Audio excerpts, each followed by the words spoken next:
দেশ যুদ্ধ উন্মাদ দেশ, তারা আমাদের দেশের সীমান্তে, সেটা পুঞ্চ বলে একটা কাশ্মীরের জায়গা আছে, সেই এলাকায় গুলি বর্ষণ করে 15 জন সাধারণ নাগরিককে হত্যা করেছে এবং 5 থেকে 7 জন সামরিক আর্মির সৈন্য। তারপরে তারা চেষ্টা করেছে যে আমাদের ভারতবর্ষের জয়সলমীর এলাকা, যোধপুর, ওই যেগুলো বর্ডার এলাকা, সেখানে আক্রমণ হানাতে, কিন্তু আমাদের ভারতবর্ষের প্রতিরক্ষা ব্যবস্থা অত্যন্ত শক্তিশালী, তাদের সেই চক্রান্ত ব্যর্থ করেছে। কিন্তু দুষ্টের ছলের অভাব হয় না। আমাদের দেশ, আমাদের প্রতিরক্ষা দপ্তর সদা তৎপর। আমি নিজে ভারতীয় বায়ুসেনায় ছিলাম। আমি দেখেছি যে এই যুদ্ধের সময় আমরা হয়তো খুব আনন্দ করছি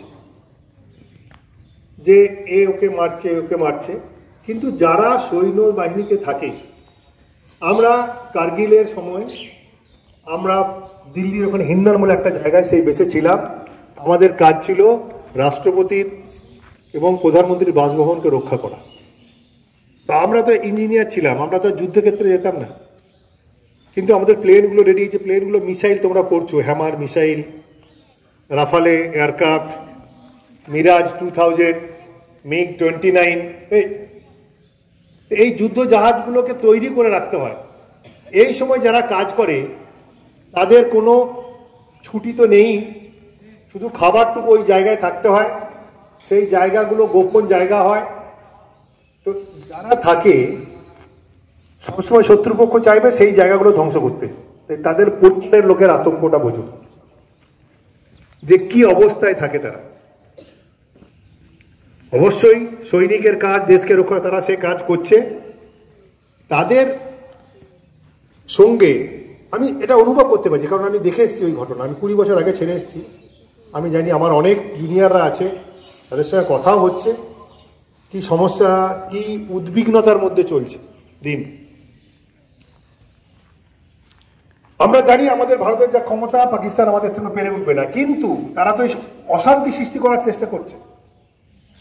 তো এই সময় আমাদের কিছু দায়িত্ব আছে।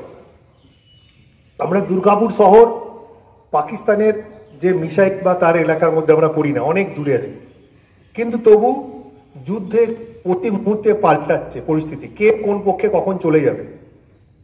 তো আমি আজকে যেহেতু আমার অভিজ্ঞতা আছে, সেই জন্য আমি কয়েকটা কথা বলবো। একজন হয়তো মহব্বত হয়ে যাবে, কন্টিনিউয়াস রিংিং সাউন্ড হয়, যদি সাইরেন বাজে তার মানে তোমাদেরকে কি করতে হবে, সেই সময় খুব তাড়াতাড়ি শেড বাড়ির ভিতরে ঢুকে পড়তে হবে। এমন একটা জায়গায় আছো যে যেখান থেকে তুমি বাড়ির ভেতরে ঢুকতে পারছো না, তখন কি করবে, চেষ্টা করবে মাটির থেকে নিচের জায়গা, খাদ হতে পারে, পুকুর হতে পারে, কোনো একটি গর্ত থাকবে, সেখানে ঢুকে যাবে। ঠিক সেটাও পাচ্ছ না, তখন তোমরা শুয়ে পড়বে। আর বাবা শুয়ে পড়বে কিভাবে, এরকম শোবে, আর ঠিক মাথাটা ঢাকা দেবে। কারণ কি, বোম যখন পড়ে তার স্প্লিন্টার তার ভিতরে না। আর বাড়ির ভিতরে যদি থাকো, ঢুকে যাও, কংক্রিট দেয়ালে, জানালার পাশে থাকবে না, কাঁচের জানালা বিশেষ করে, কারণ ওই ভেঙে সেটা দিয়ে আহত হবে। আর শক্ত দেওয়ালের পাশে থাকতে হবে। এবং যদি কেউ উপেক্ষা করে, সবাইকে বলবে যে সাইরেন হয়ে ঢুকতে হবে, হতে পারে এখানে অ্যাটাক হলো না, কিন্তু উঠে পড়ে তুই এটা লম্বা শুয়ে এনডিআরএফ ওরা এসেছিল না, ওরা খুব সুন্দর শিখিয়েছিল এরকম।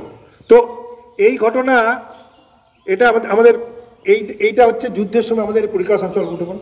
তো আমাদের নিতে হবে কি, আর দেখতে হবে যেন আমরা ছড়িয়ে একসঙ্গে দলবদ্ধ, কারণ এক দলবদ্ধ হলে ক্ষতি হওয়ার সম্ভাবনা আছে।